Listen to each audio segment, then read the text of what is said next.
And there we are. We are live. TigerBait's live show, another Wednesday night. Buddy Songy, Baton Rouge talk show legend in the house. I know you don't like me calling him a talk show legend, but he is.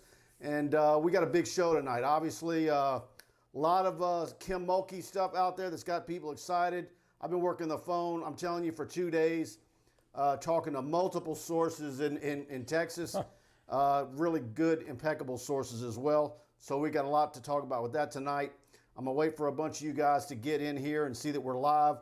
And we're going to talk spring football. We're going to talk LSU baseball. And, of course, because we're on again on a Wednesday night, LSU is playing another Thursday, Friday, Saturday series in Oxford against Ole Miss. Big win last night for, I say not a big win, a win for LSU baseball. We can talk about that. Of course, lots of spring football. I was there in the press box. You've watched it several times. And so we've got a lot to talk about there. So what do you think, buddy? I passed on the spring game. They told me they would only have vanilla ice cream in the press box. I've had vanilla so many times. It did impress me. Number one, looked a little bit differently. First and foremost, folks, isn't it great that LSU finally has a good-looking, kick-ass, natural grass football field? Now, look, we know every year they'd have the country music Superfest, and then they would tear up the field. Good to see Scott Woodward make that decision and establish a legitimate fast surface because they want to play fast. Obviously, a lot of quarterback talk. Baseball in the tank right now. Only a few hanging on for a very last thread. They probably are going to have to win the SEC tournament to be in postseason. Gymnastics, the fall on the beam.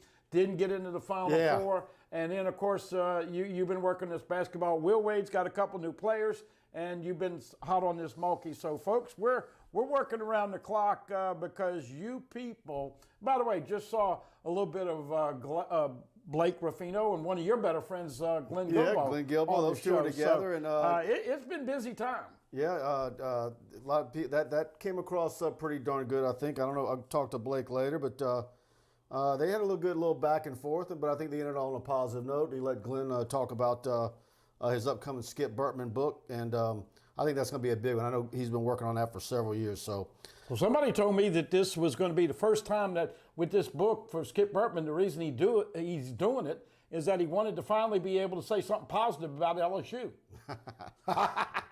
Sorry, Double G.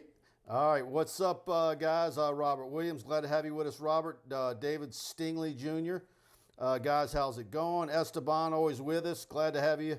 What's the opinion of this weekend scrimmage? We're going to get to that here in a little bit. I'm going to start with, if you don't mind, the Kim Mulkey stuff. Leon Nietzsche, go Tigers. And any other names besides Mulkey? No. I haven't heard any other names, and obviously some people are telling me that Nikki has not actually resigned or did the paperwork yet. There have been overtures that she's going to be a president for one of these, I think the Las Vegas professional women's team, and so we'll see if it all falls into place. Look, remember this. They got rid of Joe Oliva and brought Scott Woodward in, and we all thought it was just going to be bang, bang, bang, bang. Scott, to his credit, did say on the national championship stage, I didn't have much to do with this. It's more luck. But he's been here a couple of years now, and Mike, I think you and I agree, this could be the first benchmark and statement hire that he makes. Yeah, look, I mean, I've been one of the guys that's wondering if I was the only one kind of noticing it, but, not trying to really get after Woodward, but maybe I guess I have been, but just really wondering when is he going to plant the flag. He's about to start year 3 at LSU this summer, and there's really not a line item that he can point to. Let's say if he were to leave or retire or whatever, and you say, what your tenure at LSU, your brief tenure, what did you accomplish? Well, I mean, I don't know what he would say, but there's nothing major.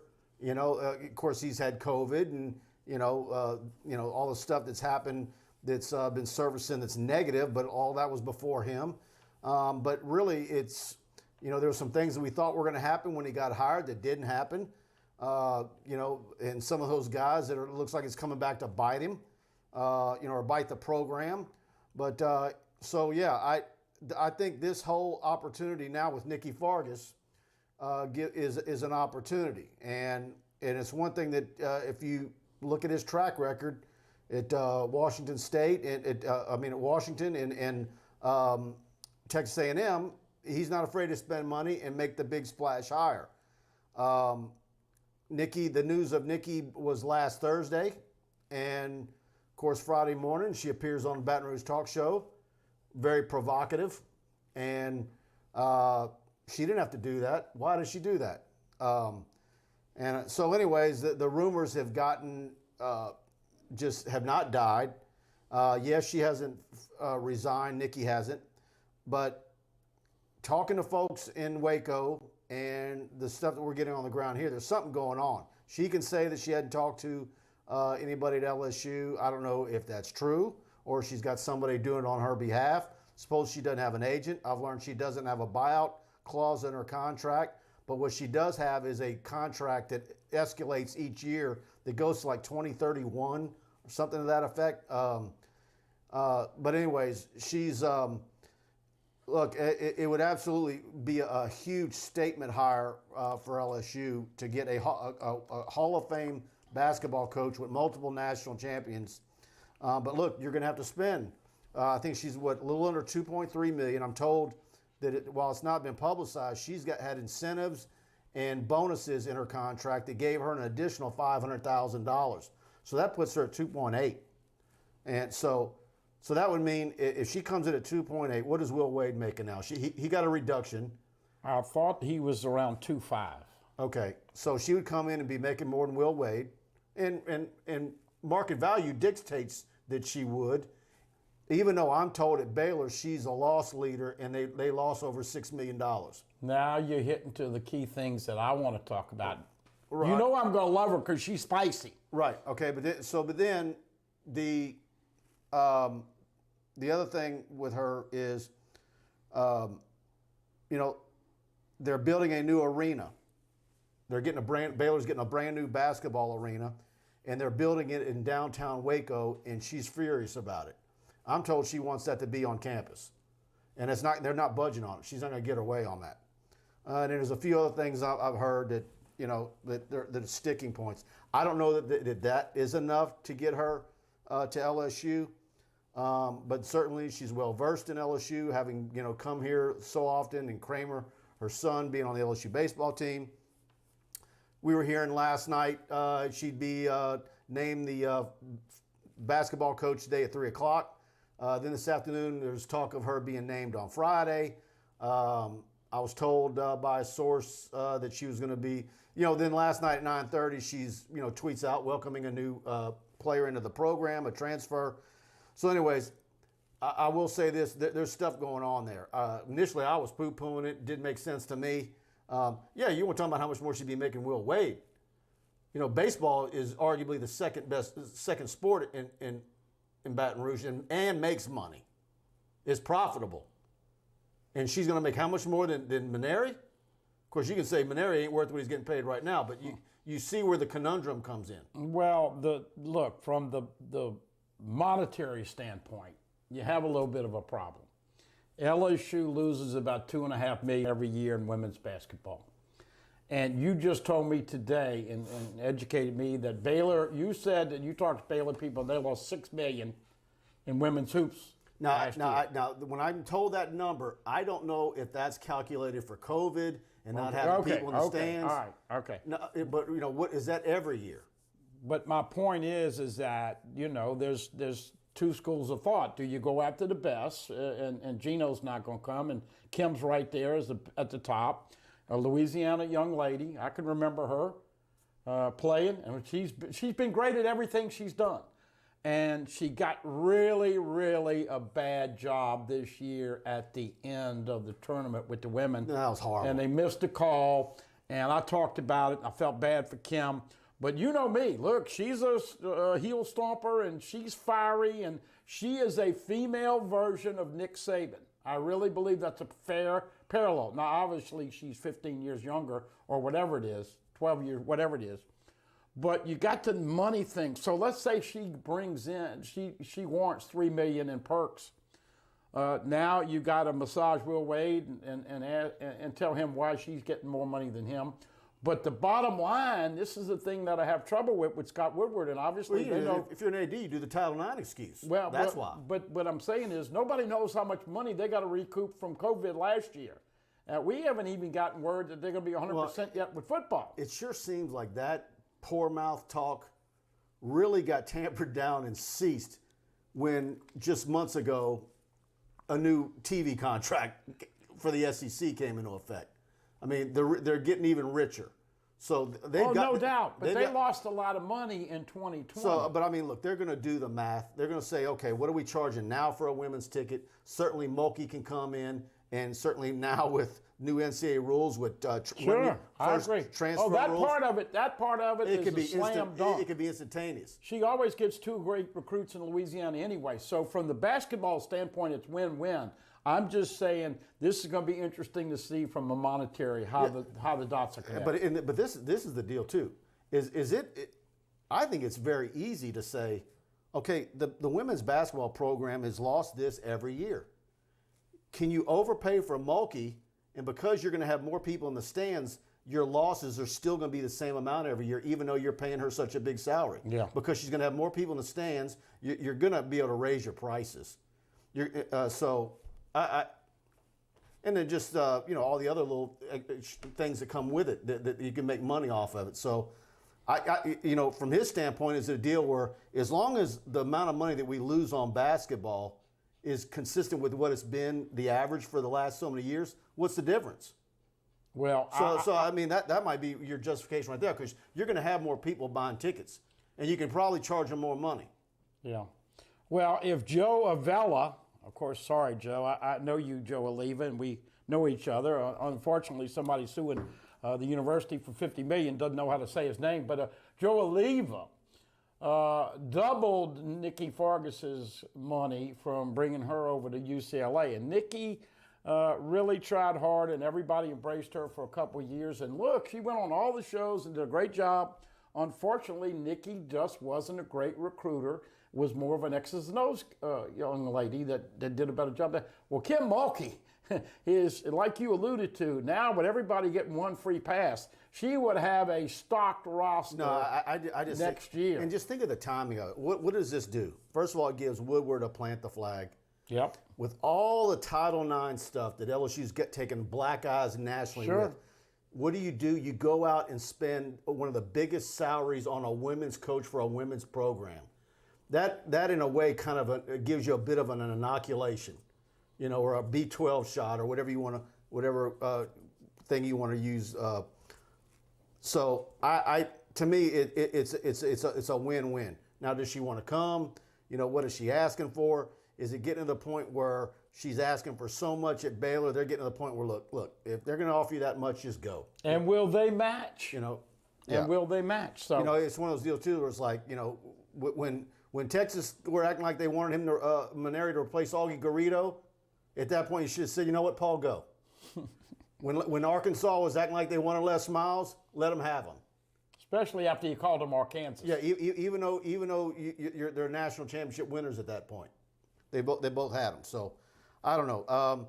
By the way, please do me a favor, if you're enjoying the show, whether you're on Facebook or YouTube, please hit the like button. If you're on Facebook, share it to your timeline. If you're an LSU fan, it's highly likely that most of your friends on Facebook are as well, and they might enjoy the show. And of course, we want to thank Pride Roofing for being a sponsor of this show every week. And going to talk more about their promo, but a lot of guys have been jumping on the roofing promo. If you call up Pride Roofing, and you heard about them on TigerBait, they come out and give you a free roofing inspection. They're going to give you an annual subscription to TigerBait for free. Got a couple more guys in the last few days that have jumped on that. Bro Bridge, I'm told. So Sulphur to Foley, Alabama, all along I-10, they've got you covered. Everywhere in South Louisiana, south of Jackson, Mississippi, Gulf Shores, Gulfport, Biloxi, Ocean Springs. If you had any hail damage last week, and it's not just residential, it's commercial. But I'm going to talk a little bit more about them in the show. I just want to give them a shout out early. And so, but do me a favor, hit the like button, share. And if you're on YouTube watching the show, don't forget to subscribe and hit the notification bell so that way you're alerted as soon as we go live every week. Paul and Mandeville jumped on that. Job well done is a job done with pride and by pride. Once again, call Mike and Alex 225-275-2041. I have never, ever envisioned, I thought I was talking spring game, the demise of LSU baseball, transfers coming in for Will Wade, and you and Kim, K-I-S-S-I-N-G, I've never seen you this fired up about a women's basketball position. I know your phone's got to be, but you're getting it like me. I've never had so many people message me, is this true about Kim Mulkey? I mean, she's a game changer in that. And if anything's true at LSU, is if, Field of Dreams, if you build it, they will come. Skip did it in baseball. We're seeing what's happening in gymnastics with those big crowds and it being like a rock concert. There's in there no doubt for she can draw. And Mulkey just coming in and being the firecracker that she is. And we're coming out of COVID. Think about with this transfer rule. I mean, how quickly could she build that roster and be relevant? I mean, it would send a shockwave across SEC women's basketball. So, but yeah, if Kim Mulkey wasn't a possibility, and we were just thinking like, okay, well, they're going to go hire a women's version of Will Wade, some lady from VCU or Coastal Carolina that's won 2 of the last 3 conference championships, it wouldn't have the interest. But Kim Mulkey is a whole different animal. I mean, goes on Good Morning America and. She's big time. So it's a different deal. It's a Louisiana Texter, Hall of Famer, about to get inducted by Michael Jordan. Everybody in Tangipahoa Parish and Hammond, and so yeah, it is a big deal. Let's see, spring football. Yeah,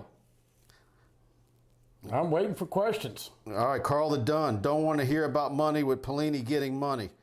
Carl, I got to say this about Carl the Cat. I wanted to take this opportunity. We kid him a lot, but really, really a good guy. A lot of times people say, man, that guy's a good guy. Carl the Cat is frickin' the real deal. I'll never forget, this is a true story, many, many years ago.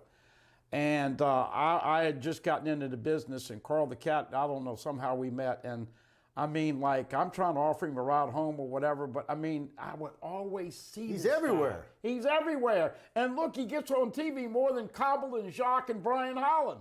I mean, the guy, but really a good guy. I see him at, when I'm, I see him in high school games because he's a ref.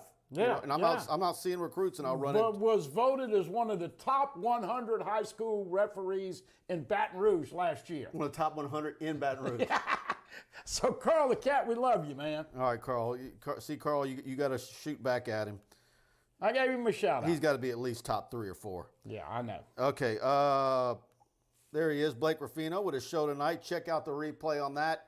Go to AYS on YouTube. Subscribe to his channel. Trying to get him to over 1,000 subscribers on YouTube. He's got a big Facebook following, but want to grow his YouTube channel.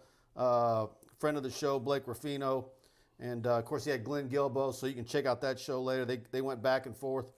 He came on with me yesterday and did a great job. Appreciate Blake. And, look, he's working his tail off. Yeah, Blaine Smith with a good question. Good evening, guys. What are you hearing about Mickey Joseph and Southern University possibility of being the head coach there? Listen, we have done some shows with Roman Banks. And we used to have the Southern show over there with Overtime with Roman, and of course Dawson Odom has a show over there. It's not going to happen.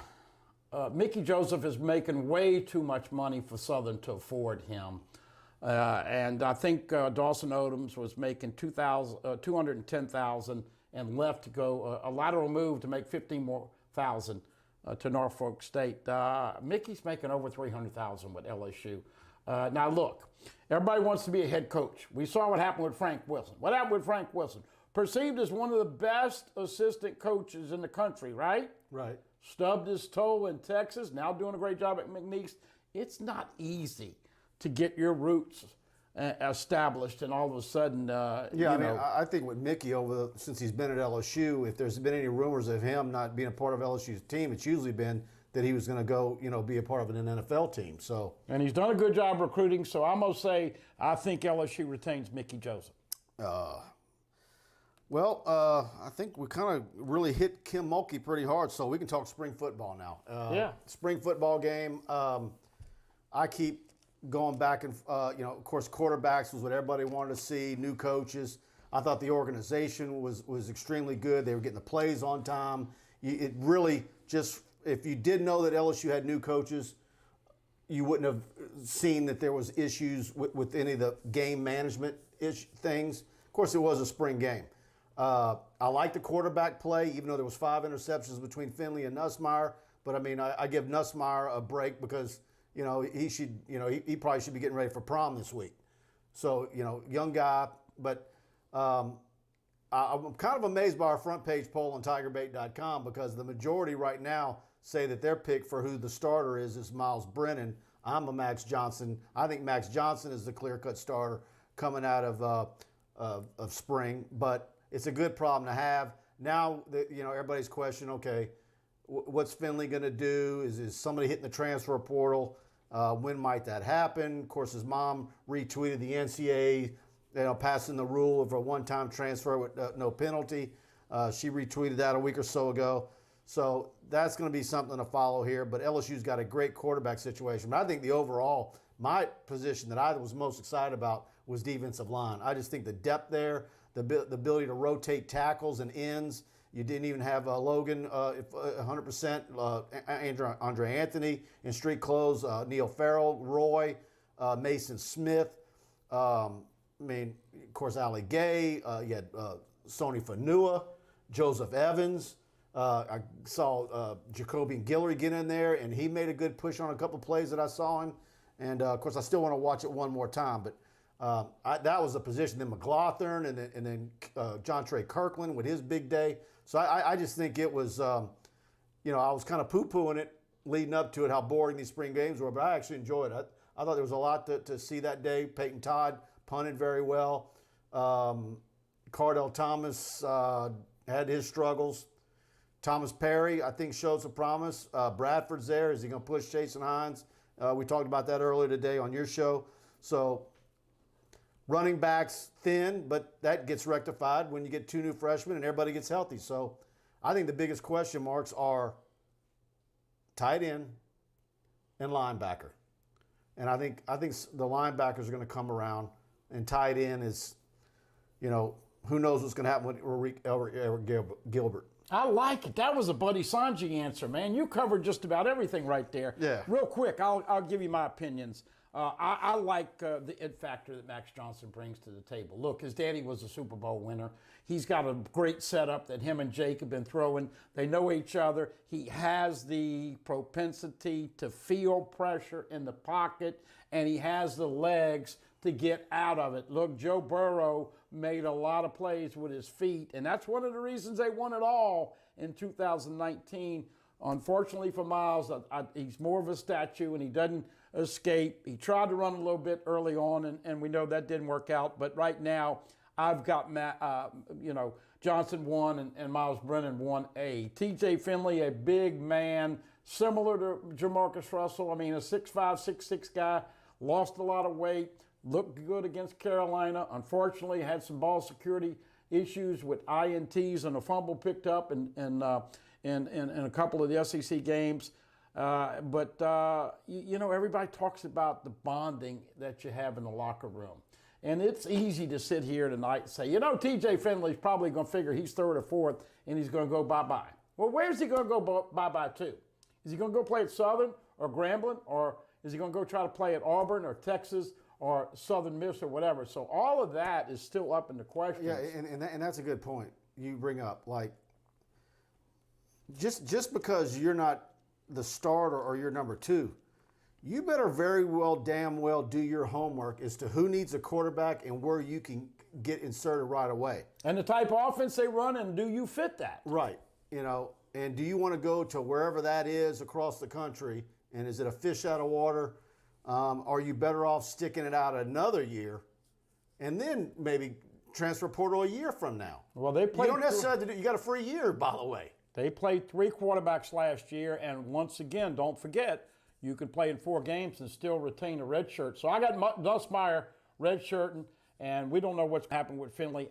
There is no reason to announce anybody with a pecking order, and I hope that Coach O and Jake Peets and DJ Mangus and everybody says, look, guys, we played 3 quarterbacks last year. Nobody would have been able to predict that. Nobody would have been able to predict that Miles Brennan would get hurt week 3, or that TJ would look so good in the first game, or that Max Johnson would start the last 2 games. So you keep everybody involved in the room and happy. You got Walker Howard coming up, and we know how good he's projected to be. You've been his biggest proponent, and rightfully so. But I'm just hoping that they can hold on to him at least until you get to after summer, where everybody has a discussion. Rest of the things that you talked about, look, tight end is real thin. Running backs are thin on Saturday. They should be good. Once again, can that O-line protect the quarterback and open up holes? D-line, this is what Coach O, I think, finally wanted. He's finally got his kind of D-line. Linebackers, you know you only play 2 50% of the time because you're nickel most of the time. Dwight McLaughlin was, to me, the key. Jay Ward played very. Jay Ward, Dwight McLaughlin, Eli Ricks, Derek Stingley Jr., Cardell Flott. That's a handful that can cover. I liked what I saw Sampa out there. Anton Sampa, I'm saying, so they've got some good depth issues. The schedule is favorable, and there's a chance, like we said and we've been saying, they're going to be favored in about 10 of those 12 games right now. I really believe that. My newly married second cousin, Jake Nola, chimes in. Mike, do you think of any incoming freshman receivers will push for starting time? I think Jack Besh is going to come in and be a factor early. Whether Chris Hilton or Brian Thomas can, we'll see. Of course, we saw Deion Smith already catch a pass in the spring game. But, Kirkland, Coy Moore looked very, very good on Saturday. Keyshawn Butte's right there in line with Terrace Marshall and could be a Jamar Chase of the future. He's got the number. Boy, he looks all world. So the receiver spot, I think, is going to be strong. You've got a bunch of guys there that can be every bit as good as what Racy and McMath did. So we'll see. But I think Besh is the guy that can play early on. So let's see what else. Jontre Kirkland, of course, had 2 touchdowns against Vandy last year and then kind of disappeared. As you alluded to, McMath got hurt. Look, you're talking about 1, 2, 6, 13, 16. Devonta Lee had a couple catches. Trey Palmer's been hurt. Obviously, all those guys that are coming in. Brian Thomas Jr. is not going to be Terrace Marshall yet, but I think he can develop into that. And with Chris Hilton and his leaping ability, he's probably going to get bigger and stronger. They're going to have some opportunities. I just wonder what we're going to find out. Maybe Brian Thomas needs a year. Yeah. Or maybe he just would have benefited greatly if he would have been able to have been a midterm graduate. But we'll see. But he's got potential as far as the body type. Just body, yeah. Mike, are you worried about the drop in recruiting rankings for this year's class? No, I'm not. I think this class, if you're talking about team rankings, I think this will be a top 3 class regardless of whatever network you're going to look at their rankings. Now, if you're going to ask me, do I think some of the rankings of players individually are off? I do. But where they might be off on one guy, maybe they're a little high on another guy, so that maybe that comes out in the wash. But you guys probably know how I feel about and look, first of all, it was a COVID year last year, but just knowing the industry and having been a part of a network for 18 years and knowing what's happening out there, guys that are analysts no longer being part of networks and their travel time getting cut down, I think you can put a bit of stock into your combines and your camps that you have in the spring.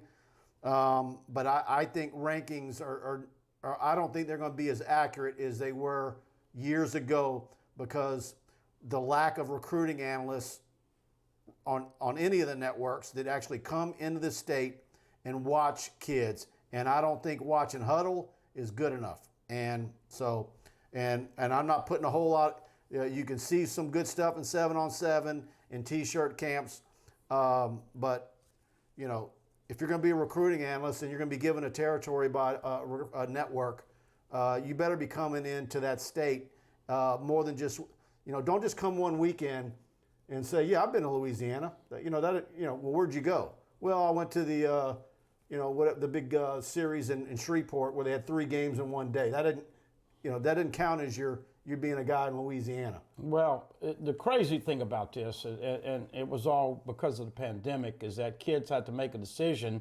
We talked about this last time, 2 weeks ago. Kids had to make a decision, and it could impact you millions and millions of dollars, and yet we're not able to come on official visits and go to camps. And that, as you know, is all going to change the first day of June, but that's just not unfair for coaches. Look, if there are mistakes made in recruiting because of last year and not being able to have the normalcy of recruiting in that cycle, then you can't blame that on the coaches. But I hated it for the kids that are making that decision that's so important. But guess what? The NCAA gave them a mulligan. You know, I kidded Nick Saban years ago when he got the mulligan to play LSU in the national championship game. And oh, by the way, remember, he won and shut them out 21-0. Well, the mulligan is now these kids can go wherever they want and don't have to sit out. So we'll see about the mistakes. It is an important decision for coaches as well as players, but I'm with you. I think LSU's on the right track as long as they can get them 5 or 6 big offensive uglies this year, because Mike, Garrett Dellinger and Kimo McAnally, you can't have just 2 offensive linemen too many years back to back. Let me fly through a few of these. Reginald Cormier, are you buying the smoke? Jacoby Matthews-Ling out of state. A lot of Florida involved with him. I don't see him going anywhere. I think LSU is where he'll end up, but we'll see. Shaz Preston is another one that is brought up. We'll see how that plays out. Of course, his older brother is at Mississippi State. That'll be interesting. Emory Jones from Catholic, no worries there. He's just going to take some visits. I don't think Emory Jones goes beyond August. I think he's one of those kids, like usually your Catholic high kids in Baton Rouge, usually they get the decision done before the start of their senior year, and I don't think Emory will be any different. Jeffrey Jones, is LSU a playoff contender? I was debating this question the other day. You almost feel like you're crazy to say it, but if you look at the rest of the SEC, and of course they're not, but if LSU was in the SEC East, I would be picking LSU to win the East with this schedule. Of course, if you're in the East, it wouldn't be this schedule, but I think LSU can be there. I'm not picking them any less than 10-2. And the schedule is favorable for LSU if they can stay healthy. I think the offense is going to be what we saw in 2019, minus Joe Burrow and Jamar Chase and Clyde. But I think they've got a real opportunity because you look at the lay of land. I don't buy A&M. I've never bought them. I think had Max Johnson started that game, LSU would have beat A&M. They just needed a little bit of offense. So I'm not going to pick Auburn. I think Ole Miss is going to give you a tough game, as always. We'll see what Mississippi State has. But I think LSU is definitely the team second in the West for sure. So then the question is, if you lose to Alabama and you lose the game, can you be a part of the 4? Well, I think it's a little early for the Tiger fan base to be talking CFP Final Four. You got Bama that historically has recruited so well. So the SEC West and getting into the championship game goes through Alabama. Let's be honest. Well, I'll just say this: if you're an 11-1 LSU team and your loss is to Alabama. Well, that's right. That's what I'm saying. So can you get two teams from the SEC? I think you're in the CFP. I think if it falls the right way, Yes, absolutely. Yeah. But I think we got to push the brakes just a little bit. Now, Well, look, but I'm saying that's when you're taking care of business, and I mean you know it right now. You'll admit it. LSU will be right now would be favored in every game on the schedule except one. probably so. Maybe it just depends on what happens. But if they take care of business early, they got a chance to be 6-7-0 now. At Ole Miss, and then an open date, and then Alabama is going to be a tough 2-game stretch. We saw Ole Miss; they always play LSU tough. But I just want to see them start the season undefeated, and then we build up to that. You don't even know who the starting quarterback is. You don't know about attrition. You don't know about injuries. All I'm saying is potentially, yes, I think it's a little early to be talking CFP. I think defensively, with what they're going to have to come off the edge and rush and healthy cornerbacks, man, I think that the pieces are there and the schedule's there. Yeah. And then if you want to bring up Alabama and everything they lost, you know, what's LSU's history of when they do beat Alabama? It's usually in Tuscaloosa. And it's usually a odd year. So Right? 03, 7, 11. I mean, 9-3 would be a disappointment in my mind. Yeah, me too. It wouldn't be the end of the world, but I'm not going less than 10-2 right now. Yeah, I think 10 is what we're shooting at, but we'll see how it plays out. You know, let's see. KSU G host, D-line will be great, but it's easy to pin your ears back when there's no threat of running. Yeah, I mean, look, no doubt. There's a whole lot that you take with a grain of salt in spring games with your no-contact jerseys on your quarterbacks. Offense ran 3 or 4 plays. Wide receivers will be fine, no doubt. And let's see. Are You Serious Sports? Blake says Buddy Songy was a former #1 recruit. For a fact, he told me. Well, Blake, I did get a little chance to see you and Mr. Gilbo have fun tonight. Of course, once I got in my car, I lost my YouTube Live. But listen, it's kind of interesting. You know, we talk about the season and the schedule and all that. I'm going to give you a silly little statement, but I think it's going to be somewhere in between 2019, which is the apex, and 2020, which is the nadir, which is the low point. 5-5. I hope I never see LSU ever have another, in my lifetime, regular season with 5 wins. Now, we know all the extenuating circumstances, but my point is that I want to see this team. They probably have about 25% of the offense in. You got a lot of work to do. This is up to the players. Do they want it? Are they hungry? And they're going to bust their ass to get in the best shape and do all the right things. I think potentially it's up to that football team. Yeah. I want to talk again about Pride Roofing. Guys, if you think you're on the tail end of the lifespan of your roof, give Pride Roofing a call, 225-275-2041. They got a new 800 number. I'm going to be giving that out in the coming weeks as well. And that's probably what we're going to be going with the rest of the way. But Mike Faraday, Alex Martinez, A+ rating with the Better Business Bureau. They just had it put in a new location in Mobile. They're going all the way to Foley, Alabama, Gulf Shores, Ocean Springs, all the way to Sulphur, Louisiana, Breaux Bridge, Lafayette, Houma, Thibodaux, you name it, everywhere in South Louisiana, and then in Mississippi all the way up to Jackson. So if you've got a commercial roofing problem, residential, no job is too small or too big, give Pride Roofing a call. Tell them you heard about it on TigerBait. And the good thing about Pride is if you've got a typical middle-class home, 2,500 square feet, they've got enough shingles in that yard where you're not going to be waiting for a long time once that everything's been worked out with. If you need an insurance adjuster to be dealt with, they've got everything there in stock. I've been told that other roofing companies out there can take up to 2 to 3 months because they're waiting on shingles that they don't have in stock. Pride is fully loaded with everything they need to get to you within 2 weeks of getting approved with your insurance company or getting the go-ahead. And for a normal size home, sometimes they can get your roof torn down and built and a new roof on it by the end of the day, and usually no more than 2 days. So give them a call. They got the best 5-year warranty on their labor. They make a lot of all the flashing. They make it in-house. None of it's builder grade. And of course, Mike Faraday is an LSU grad, grew up here in Baton Rouge. Super people, and we want to thank them for being a sponsor of the show every week. And so glad they've been really excited about their promotions with us, and getting a lot of LSU fans with some new roofs. And there was a lot of hail damage, as we know, Yes. about a month ago. And so a lot of people calling 275-2041.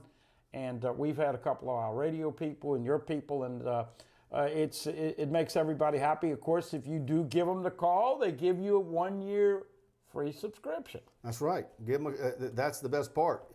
It don't cost you anything. If you got damage or you have to get 2 or 3 bids, they go out and you tell them you saw them on TigerBait, and they're going to give you the roof inspection. You're going to get TigerBait free for a year. They're paying for it, so it's free either way.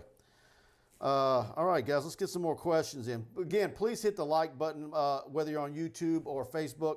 Hell, after I told Carl the cat story, I thought he'd at least ask us a question. Where's Mark Chambers? Where are some of these guys tonight? You know what it is? They're sleeping because it's a Wednesday night, and we usually do Facebook Live on Thursday. LSU playing baseball tomorrow night, 7 o'clock ESPNU. A tough crowd this weekend. Here's your guy right here, and my guy as well, Paul Escon. That's not a joke, and neither is this. I signed my Pride Roofing contract yesterday. Thanks, Mike. Yeah. And glad you enjoyed it. There you go. Thank you, PFM. Yeah, very much, and thank you on behalf of Pride Roofing. You're not supposed to do that. The girl told you not to make that noise. No, I got a bunch of See, notes. I enjoy watching these more than being on them. So I enjoyed watching last week, and I thought Mike did a great job. I don't know if he took more than one breath in last week's show, so kudos to you. Yeah, Reed Wilson, Jeffrey Jones every year, dude. Y'all penciling a loss to them, dude. Urban Meyer and Dabo Swinney own Saban. Yeah, look, man, I talking about always penciling in Alabama automatically as a loss in the preseason. I went for a stretch of years where I got to the point where I'm like, I'm not picking LSU to beat Alabama until they do it, until they prove it to me that they're going to break through and break that streak. But sure enough, after what I saw each week of the 19th season, when that game we got here, I ended up picking LSU, and they ended up doing it. Of course, the rest is history. But then you're right back into, is this going to be another streak about to happen? But I think LSU, this team that they've got, and if the offense clicks and they stay healthy, and Alabama did lose a lot, and that's always the stupidest thing to say, is because you get proven every year it don't matter what they lost. They just reload. They recruit so well. But, who knows? This could be another very exceptional year, but I'm not going any less than 10-2. Well, we're not automatically saying that they're going to lose to Alabama. Come on, man. You got to give them respect. But we are saying that they're going to be a 10-point or more underdog. They are who they are. It's like for years covering recruiting, people always saying, they always got, the rankings are always rigged for Alabama. Well, haven't they proven it every year that the rankings were actually accurate? History's the best way to predict the future. Yeah, let's not be dumb about it. Okay. Now, Luke, that's a question. That's a question that I've gotten. Will Ed Orgeron ever beat Nick Saban again before he retires? And we got to go week to week, 2 weeks actually. But where's LSU? How they playing? Where's the injury status? The same thing with Bama. But with this schedule, they have a chance to be undefeated, playing at Ole Miss, open date, and then at Bama. And I still stand by that statement. The SEC West, once again, is going to go through Tuscaloosa, Alabama, until LSU can get a little more consistency. Yeah. Let's see. Urban Meyer and Dabo never gave Saban respect. They went in and kicked his butt, period. Yes, Ed will beat him again, Jeffrey Jones says. All right, guys. Let's see what else I got. I know I missed some. Oh, good question, Bo Wilson. What are your thoughts on Palmineri possibly retiring at the end of the year? That's been a common drumbeat. And a lot of people talking about a second neck surgery he had, not having fun.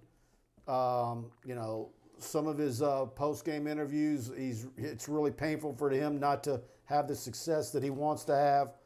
We'll see. Is it a deal where he says, look, I'm not having fun anymore. Let's work out a settlement and I'll walk away, or, what might it be? I know. Could we see a stretch here of several months where LSU goes out and spends close to $3 million on Kim Mulkey, and then they're looking for a baseball coach? I don't know. I know, like everybody that cares about LSU baseball and respects Coach Mainieri, this is hard to watch. I had one of our great listeners, and she sent in the word that she sees and thinks of when she sees him on TV, and that's disengaged. You mentioned the neck surgeries. Is he in pain? Is he having headaches? Is he physically up to doing? He's 63 years old. You know what these young guys do. I mean, you got to worry about more than just baseball. You got to worry about their life, academics, on and on and on. Has he gotten tired? He's got 3 years left till 2024. But this is not fun. And I'll tell you another thing, Mike. The box is sleeping. Man. It is a shadow. And when you see Mississippi State and Arkansas and Ole Miss and South Carolina and Tennessee, the crowds and the passion, that's the way LSU used to be. So something's not happening. I got home from the spring game Saturday, and I'm doing some extra work after I got home and making sure everything was right with our postgame coverage. SEC Network was on, and Tennessee Vanderbilt baseball, and that was exciting. Yeah. That was an exciting game to watch. And there's passion up there. They're excited. They got a young coach, knocking off Vanderbilt, and first time they were both ranked in the history of 100-something years of playing against each other, blah, blah, blah. And it's just like there's no swagger at LSU. There's no fear factor. I made a tweet a few weeks ago about what is that, intimidator? Is that a relic now? And it's just there's, no one's looking at LSU as being anything more than a middle-of-the-pack SEC program. And there's a difference between team and program. You can have a team one year that isn't that good, but your program is still one of the elites. The LSU baseball program is not one of the elite programs in college baseball. It's just not. Not anymore. And unfortunately, I had to play and that's unacceptable. I had to play the B.B. King song this week. You know what that is? The thrill is gone? The thrill is gone. And I hope that they can re-energize. But we're looking at probably 10 or 11 wins in baseball. The only way they make postseason is if they win the SEC tournament, and they still have to get into the SEC tournament. Yeah, I don't see any postseason play for LSU. Yeah. I mean, the numbers just don't add up. But that's interesting to see how it'll all play out and the discussion. Scott Woodward's got a lot on his plate. We'll just say that. And see, the thing about it is, had last season played out, they would have had a rough year. With the trajectory where that season was going, if you remember, they were getting on the bus to go to Ole Miss, and everybody was saying, can they even win one? Yeah. And then they pulled him off the bus and said the season's over. But had that season played out, and then you would combine that with this year, there would be no doubt that he was done. Well, there would have been pressure this year. So. Yeah, but he would have started the season with, of course, they don't really do it in baseball because everybody kisses everybody's ass. There's no Lindy's or Athlons with a hot seat section. Your baseball people are cultured. Well, by the way, what does Kendall Rogers say about this situation? Oh, you talk to any of the baseball guys, and boy, it's Teflon, man. Yeah. He's Teflon. Well, I just hate to see it for Coach Mainieri because he looks like he's in pain. And who are the guys that rip Mainieri? The Bertman players. Yeah. He's not real popular with. But he doesn't. I think there's a whole lot of them. I mean, I saw Rick Green on Twitter a few weeks ago. I mean, yeah, it's unacceptable. All right, guys. Let's see what else. All right, guys. I think we got everything. By the way, we got a Kim Mulkey thread on TigerBait. It's taken off. I got to go get a bunch of questions there. As soon as I get done with the show tonight, I'm going to be making some more calls. But we're following the Kim Mulkey thing real close, and we'll see what happens there. I don't think this is an illusion or anything like that. I think there's something going on here. Whether she'll end up being a part of the LSU program, leaving Baylor. I'm not saying that, but there's something happening. Hey, I just wanted to say to Jake, I know he lost his dad, Dan Nola, and we just lost Kenny Giott. It's been a rough year, but Kenny Giott was always so incredibly nice to me. Nothing but class, shaped the futures and taught so many boys to grow up to be men. Old school, did it the right way, look you in the eye, no hypocrisy. And I just want to personally, I know along with you, give our thoughts and prayers to Kenny Giott and his family. He was always great to me. And I think top notch. Everybody who ever had any dealings with him loved him. So, but Jake, I just want to say sorry about your dad, and Nola to the Gola was special. Yep. That one upset me, man, losing Dan. Yep. All right, guys, thanks for participating. Please share. Go to TigerBait. We want to have you as a subscriber. $1 gets you on the site for a week. Like I always tell you guys, choose the annual package. When you do that, you're basically getting 3 months for free. And we've got a lot coming your way. Recruiting is about to kick into gear. I've been telling Buddy, May 1, it's basically my football season starting. I'm hitting the road, high school spring evaluation period. And so we're going to have a lot of recruiting stuff coming your way. Official visits and recruiting are going to be happening in the summer. And so we're going to have that all for you at TigerBait. Baseball coverage, following Kim Mulkey, football, the works. We got it for you at TigerBait.com. You get your text alerts, your newsletters. So go subscribe to TigerBait. We want to have you. And have a good night. And we'll see you back here next week. And we'll see how LSU does.